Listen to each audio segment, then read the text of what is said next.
Pernambuco, Marília Arraes, pelo Solidariedade, está conosco por meio de videochamada e também com a participação do professor Marco Aurélio, que é analista político aqui da Rádio Cidade, comentarista político também. Professor? Olha só, Ana, deputada Marília, tem gente mandando mensagem, inclusive Jorge Quintino, que é vereador da cidade, a senhora já citou ele disse, em entrevista recente aqui na Rádio Cidade, ele realmente disse que lhe via como governadora, ele aposta no seu nome. Ele disse também que veio para o Partido Solidariedade, então informação interessante, Ana.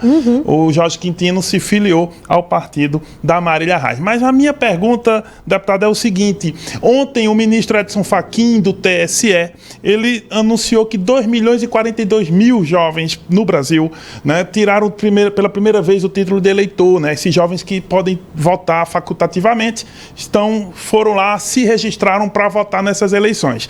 Uma boa fração desses jovens é de Pernambuco, claro. E aí a senhora é uma pré-candidata jovem, considerada jovem na política, mas não só a senhora, a Raquel Lira, o Miguel Coelho e o Anderson Ferreira. Minha pergunta é a seguinte: se com tantos candidatos considerados jovens, né, então eu quero saber, no seu caso, quais as propostas que a senhora tem para a juventude? E aí pensar emprego, acesso à educação, qualificação profissional e lazer também, porque a juventude precisa também, é parte dos direitos dela.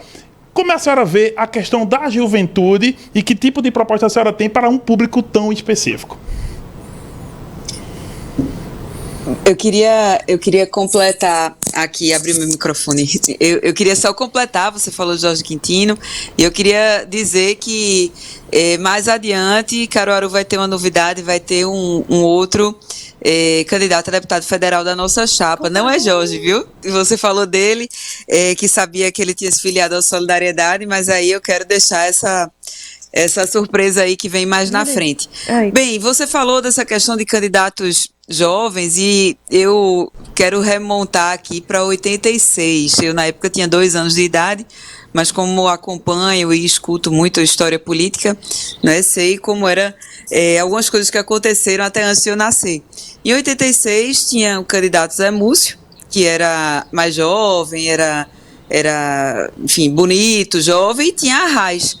E o candidato da juventude terminou sendo a Arraes, ou seja, nem sempre quem é jovem, nem sempre quem é jovem na idade representa as ideias que a juventude acredita, que encanta e que traz esperança para as pessoas. Então é importante sempre a gente buscar desvincular essa questão da idade, porque nem sempre quem é jovem na idade é jovem nas ideias. Bem, primeiro a gente tem que ter uma preocupação muito grande com a juventude. Eu sempre cito que esse governo que está aí há 16 anos, se tivesse realmente dado certo, a gente não teria uma juventude com tantos problemas como a gente tem hoje, porque o impacto desse governo, sem dúvida alguma, foi uma geração inteira. Foi uma geração. Quem começou o governo com 2, 3 anos de idade, hoje tem 18, 19 anos de idade. E como é que estão esses jovens? Como é que está a perspectiva dessa juventude? A gente tem um projeto que já existe em outros estados e que a gente vai implementar em todo o estado de Pernambuco, que é o CNH nas escolas, para que durante o ensino médio haja aulas de educação de trânsito. Aquele aluno que for aprovado nessa matéria vai ser encaminhado para a autoescola e vai poder tirar a CNH de graça. Isso a gente sabe que amplia as possibilidades de trabalho no primeiro momento, né? Aquele jovem tem uma carteira, principalmente a carteira de motorista profissional.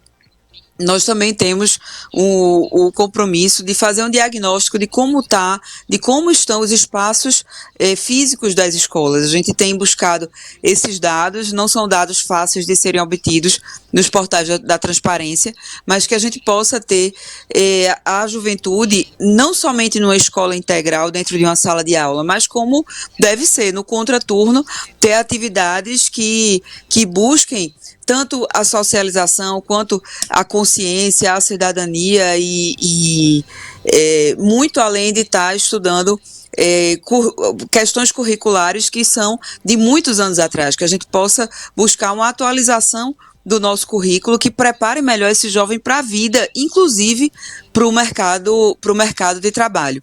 Além disso, a questão de oportunidades de empregos, isso só existe com vontade política de atrair investimentos, com articulação, inclusive internacional, e também com investimento em infraestrutura. O investimento em obras e infraestrutura, de estruturar o Estado para receber esses investimentos, além de gerar emprego direto, possibilita a atração de outros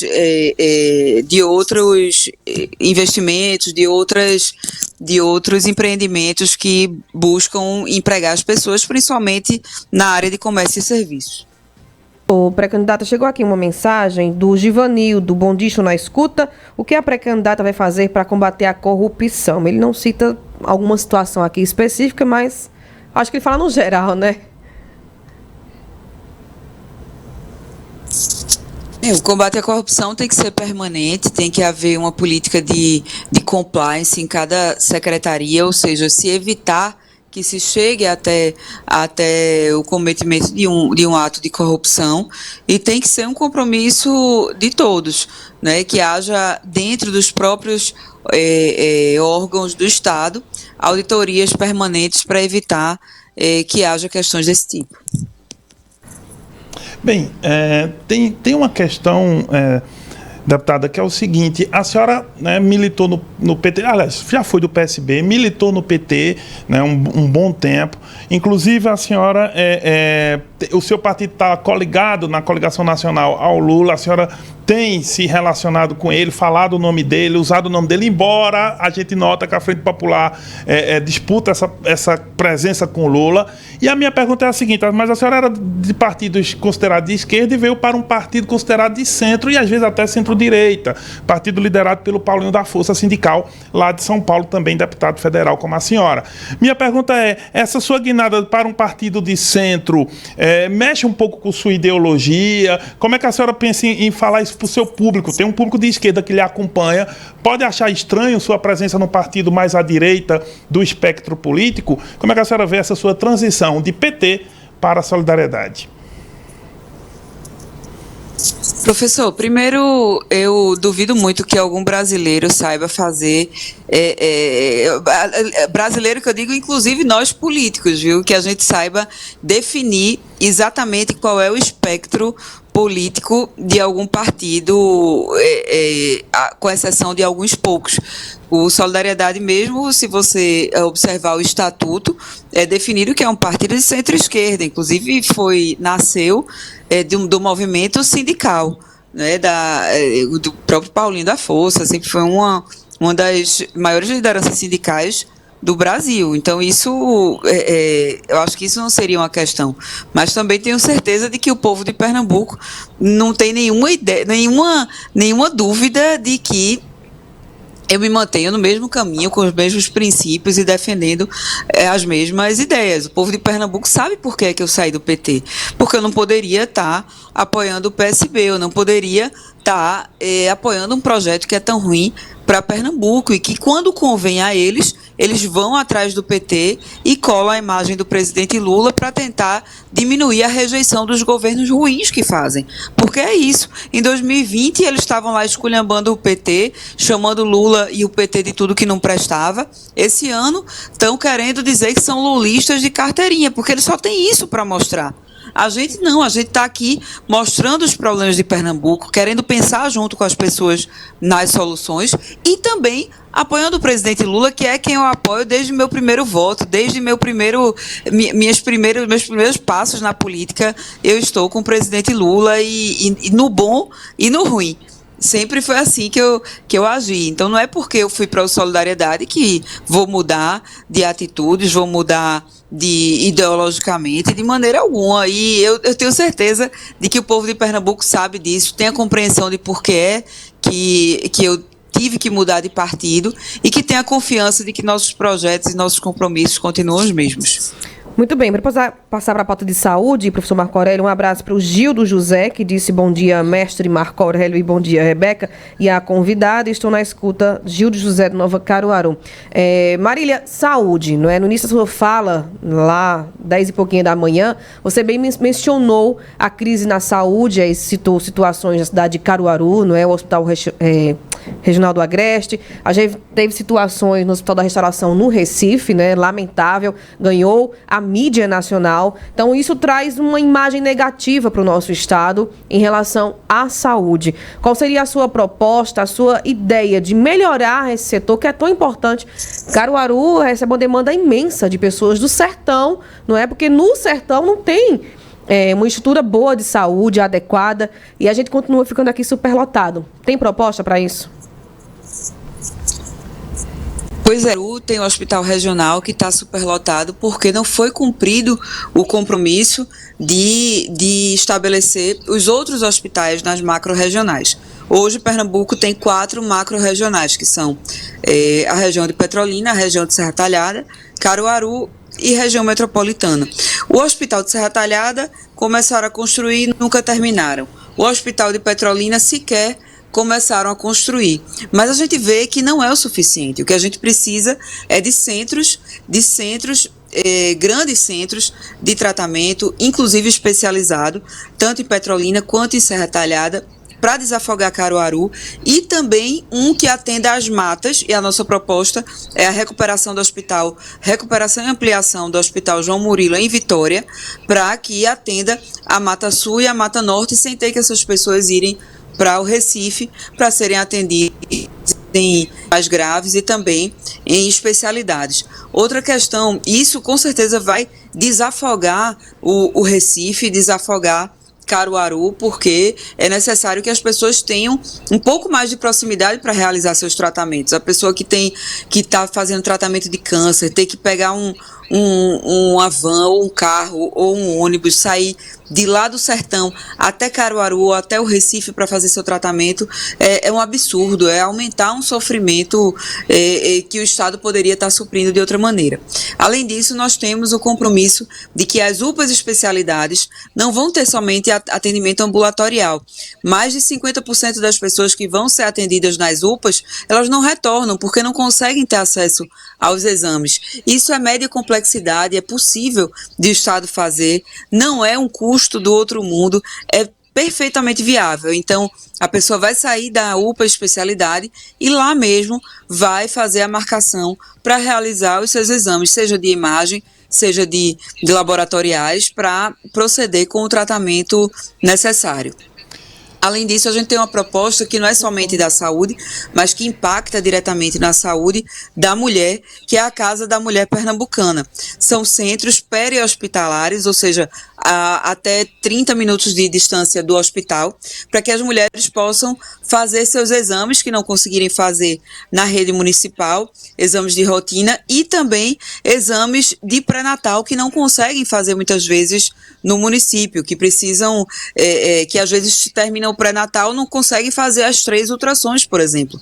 Ou seja, nós vamos ter esse centro de exames específico para as mulheres, inclusive as gestantes, com salas de parto também, para que as mulheres não precisem ficar para lá e para cá, em cima de um carro, sem ter uma regulação devida de partos, não é? A gente sabe que esse é um sofrimento enorme, só quem passou sabe. Eu passei 2 vezes, eu parei 2 filhas, eu imagino o que é você estar dentro de um carro sem ter um lugar para parar, com uma dor que só Deus sabe como é. Então, a gente não pode deixar as mulheres mais passarem por isso, e tem que também incentivar e dar apoio ao parto humanizado, que é muito melhor para a saúde da mulher e do bebê. Então, esse local vai ter também salas de parto humanizado.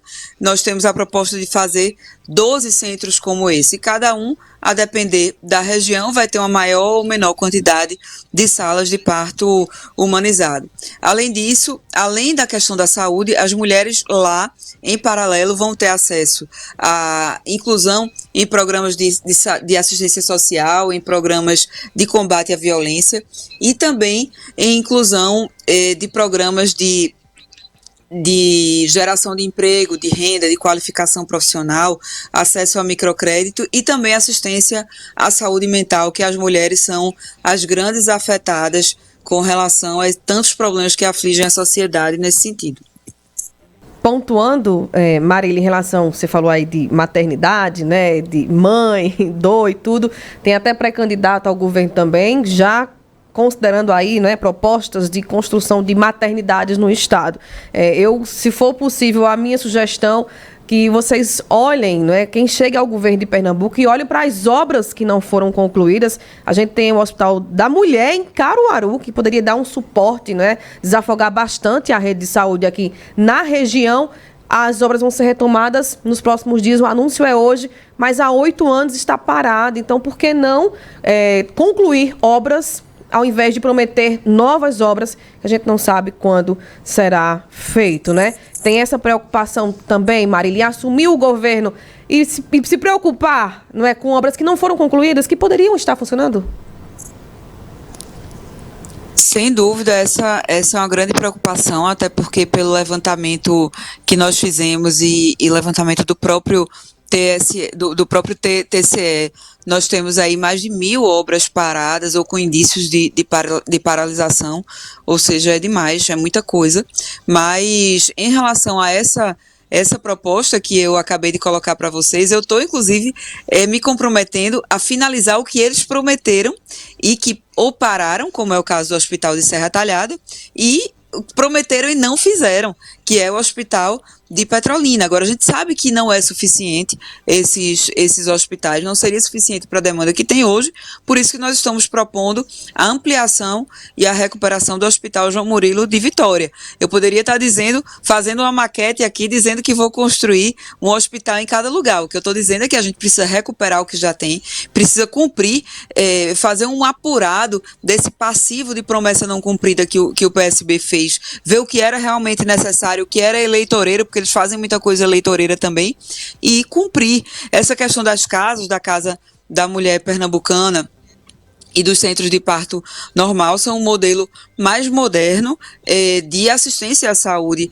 da mulher do que as maternidades tradicionais, que inclusive hoje em dia devem ser feitas e tocadas com o município, se por acaso for necessário haver uma parceria do Estado com municípios, mas as maternidades normalmente são tocadas pelos municípios, é assim que funciona, e é um modelo mais antigo de atendimento à mulher. A mulher pode ter seu parto de maneira humanizada, com a assistência de uma enfermeira obstetra, com residência em obstetrícia, né, com toda a especialização e qualificação possível, estando próximo a um hospital. Ela não precisa necessariamente ser medicalizada. Isso está comprovado que é melhor para a mulher, melhor para a criança. O Brasil é um dos países com maiores índices de anas e que isso, além de gerar custo maior para o Estado, gera um risco também. E já que você falou em questão de obras paradas, nós nos comprometemos, obviamente, em fazer esse diagnóstico, mas também esqueci de colocar um dos pontos principais do nosso programa de governo, que não é uma obra de pedra e cal. Mas nós temos o compromisso de, no primeiro ano, zerar a fila de cirurgias eletivas no Estado. Isso é possível com o estabelecimento de metas, com o estabelecimento de incentivos de produtividade para os profissionais, com a maior valorização dos profissionais e com gestão. A gente tem hoje pessoas que estão esperando cirurgia eletiva há 1, 2, 3 anos, esperando para fazer uma cirurgia de próstata, usando uma sonda há 1 ano, há 2 anos. Isso não pode continuar desse jeito. A gente tem pessoas que precisam fazer suas cirurgias e não conseguem ter acesso no Estado, estão aí vendendo coisa em casa para poder pagar a cirurgia particular. Isso é inadmissível que aconteça em Pernambuco. Então nós temos esse compromisso, que é zerar no primeiro ano de mandato a fila de cirurgias eletivas. Deputada, tem uma questão seguinte: nós estamos numa região muito empreendedora, que é o Polo de Confecções do Agreste, que engloba Caruaru, mais 19 cidades, notadamente Toritama, Santa Cruz do Capibaribe, por exemplo. E saiu do ar? A gente perdeu a imagem da deputada, não é? Mas é porque deve ter tocado, alguém deve ter ligado para ela, Marco Aurélio. Entendi. Aí como ela tá com o celular, alguém liga, aí cai o link dela. Exatamente. Bom, seria a sua última pergunta, porque a gente já praticamente bateu o prazo de 10h45 da conversa com a Marília. Seria uma boa pergunta, Marco, em relação ao polo de confecções? Exato. É porque é muito assunto para pouco tempo. A Marília tá aí? Voltou? Coloca aí pra gente rapidinho. Pronto. Bem rapidinho, professor. A pergunta é sobre impostos. A gente aqui na região tem muita questão, muita reclamação dos comerciantes, dos empresários sobre a relação do governo do estado com a fiscalização de impostos e com a cobrança excessiva, segundo eles. Como é que a senhora vai lidar com esse fator? Cobrança de impostos, arrecadação e o polo de confecções do Agreste.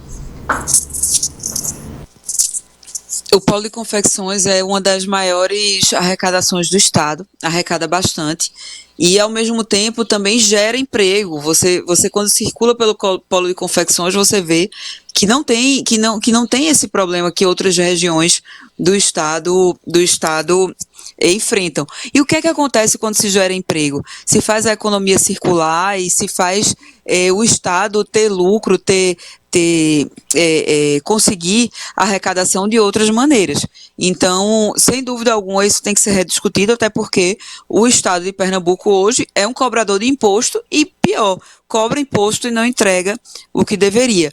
Estamos estudando uma solução tributária para o polo de confecções, sem dúvida alguma, mas também a expansão desses benefícios tributários para outras regiões, como, por exemplo, a zona da Mata Sul. Enquanto nós estivermos no processo de execução das obras para a melhoria do abastecimento de água da região, por exemplo, a gente pode expandir o polo de confecções para a Mata Sul, inclusive levando as lavanderias do jeans para lá, que vocês sabem que lá tem água, né? O acesso à água é mais fácil e que é necessário haver uma revisão do desenvolvimento econômico daquela região desde o declínio da indústria açucareira. Então, é perfeitamente possível com investimento em infraestrutura que a gente, além de estabelecer os benefícios tributários, expanda o polo de confecções para outras regiões de Pernambuco. Pode ter certeza de que vai ter muita gente para a gente negociar, para a gente